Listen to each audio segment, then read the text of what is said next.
So one of the easy things that we can make from our garden every year is tomato sauce. We all love to grow tomatoes, and so I guess you can use just about any kind of tomato you want to, but I would like to briefly touch in this video on paste tomatoes because this will give you the best sauce that you can make. And I make sauce about once a year, and I do this for a special dish I like to make that uses eggplant in it. It's a Greek dish and we used potatoes in it. So I try to make it once a year with my fresh tomatoes from my garden. So basically, I want to just briefly touch on paste tomatoes. Here's a picture of some of the different varieties I'm growing, and on most of these I use in salads with the exception of the Jersey Devil up in the right corner. And you'll notice that is a paste tomato, and we can easily recognize it as a paste tomato because of its long shape. There usually will be more plum shape or elongated, such as the Jersey Devil. So your paste tomato varieties will fall in one of two categories. They will either be determinate or indeterminate. And here are just a few varieties, but this is certainly not all of them. I thought it might be nice in case you're not growing them this year, you might want to do it next year, and this will give you a place to start. So knowing whether your tomatoes are determinate or indeterminate is important for the person that wants to put the sauce together in the kitchen. So your determinate tomatoes will all ripen up, usually within about 2 to 4 weeks. They'll all come in at one time. The plant grows very compact. So this is a lot different than your indeterminates, which grow throughout the season, producing fruit all throughout the growing season until frost. And the indeterminate varieties, you can just go out and pick some, and then you'll still have some more turning red throughout the season. The reason why this is important for the person in the kitchen is because if you have all of your tomatoes coming in at one time, you're going to have a lot of sauce to make. Determinate tomato plants are great for the person who wants to can sauces. Maybe you want to freeze them or preserve your harvest. Versus, if they're indeterminate, you can just pick a few every week and make some sauce to go with your pasta or whatever it is that you're making.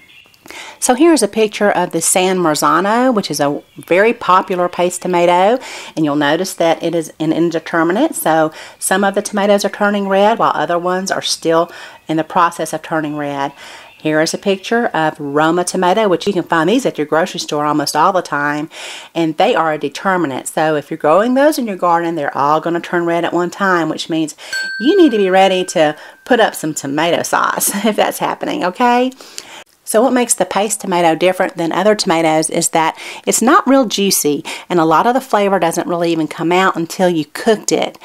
The walls of most of your paste tomatoes are going to be dry, kind of thick, and there will be hardly any seeds in your paste tomatoes. So this is why we like to use them to make sauces. Okay, so let's go ahead and get started making the sauce.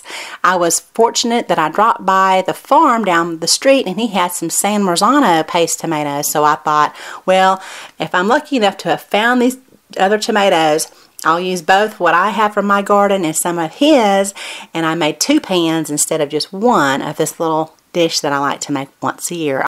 So we're just going to drizzle the tomatoes with some olive oil. We'll make sure we coat them well, and I want to preheat my oven to 425, and then we're going to score the tomatoes at the bottom. Just make a little cross, and then we are going to core each tomato.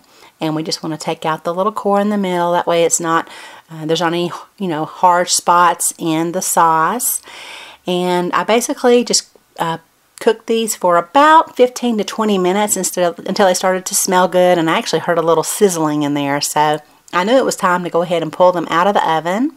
And now we can just peel them. I waited until they were a little bit cool to handle, and I'm just going to go ahead and put these in my little skillet here. If you're making tomato sauce with tomatoes that are not paste, then you might want to go ahead and try to get some of those seeds out before you do this part.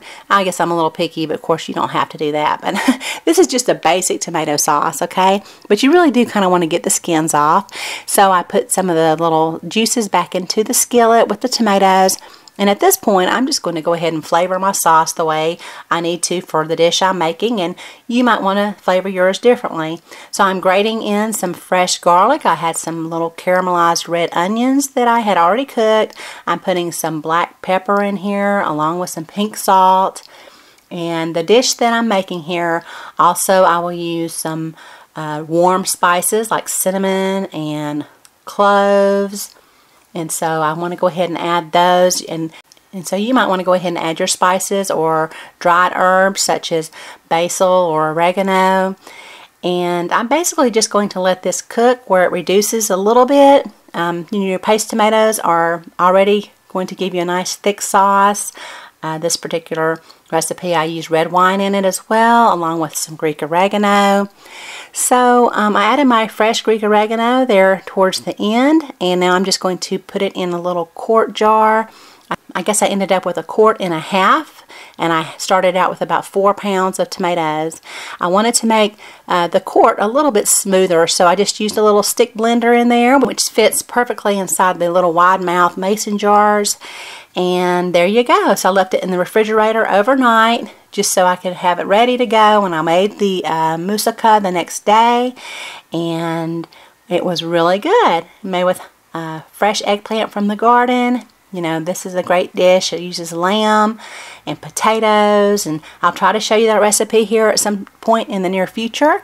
And until then, if you have not already subscribed, please feel free to do so. Give me a big thumbs up if you appreciate the information. Thanks so much for watching, and y'all have a beautiful day.